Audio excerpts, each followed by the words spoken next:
ষষ্ঠ শ্রেণী বাংলা ষষ্ঠ অধ্যায় প্রথম পরিচ্ছেদে কবিতা পড়ির ২। এটা আমরা পড়বো। এটা হচ্ছে ৯৩ পেজে যে কবিতাটা আছে। জসীমউদ্দীন পল্লী কবি নামে পরিচিত। তাহলে পল্লী কবি নামে কে পরিচিত ছিল? জসীমউদ্দীন। জসীমউদ্দীন কি কবি ছিলেন? পল্লী কবি। এটা দাগে রাখতে পারো। তিনি পল্লীর জীবন ও প্রকৃতি নিয়ে অনেক কবিতা লিখেছেন। মানে পল্লী কবি জসীমউদ্দীন সবচেয়ে বেশি কবিতা লিখেছে কি নিয়ে? পল্লীর জীবন ও প্রকৃতি নিয়ে বেশি কবিতা লিখেছেন। নকশিকাঁথার মাঠ তার লেখা একটি বিখ্যাত বই। তাহলে কবি জসীমউদ্দীনের বিখ্যাত বইয়ের নাম কি ছিল? নকশিকাঁথার মাঠ। এটা ছিল তার বিখ্যাত একটা বই।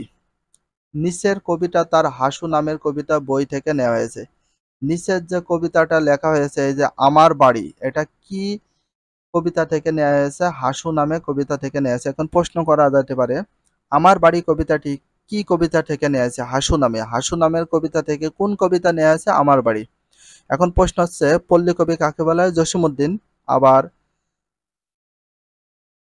জসীমউদ্দীনের বিখ্যাত একটা বইয়ের নাম উল্লেখ করে নকশিকাঁথা। নকশিকাঁথা ছিল জসীমউদ্দীনের এক যে বিখ্যাত বই। কবিতাটি নীরবে পড়ো। পড়ার সময় অর্থ বোঝার চেষ্টা করো। এরপর শিক্ষকের নির্দেশ অনুযায়ী সরবে আবৃত্তি করো। সরবে। এরপর শিক্ষকের নির্দেশ অনুযায়ী সরবে আবৃত্তি করো।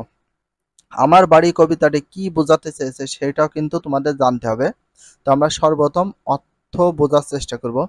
আমার বাড়ি লিখেছেন জসীমউদ্দীন। আমার বাড়ি যাও ভোমর, বসতে দেব পিড়ে। এটা কিন্তু আমরা ক্লাস 1-এ অথবা 2-এ কিন্তু এই কবিতাটি পড়েছি।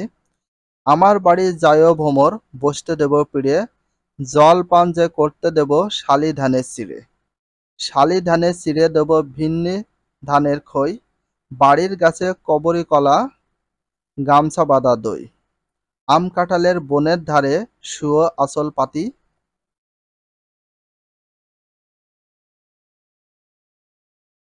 গাছের শাখায় দুলিয়ে বাতাস করব সারা রাতি। গাই দহনের শব্দ শুনি জেগেও সকালবেলা, সারাটা দিন তোমার লয়ে করব আমি খেলা। আমি বাড়া আমি বাড়ির ডালিম গাছে ডালিম ফুলের হাসি, কাজলা দিঘির কাজল জলে হাঁসগুলো যায় ভাসি।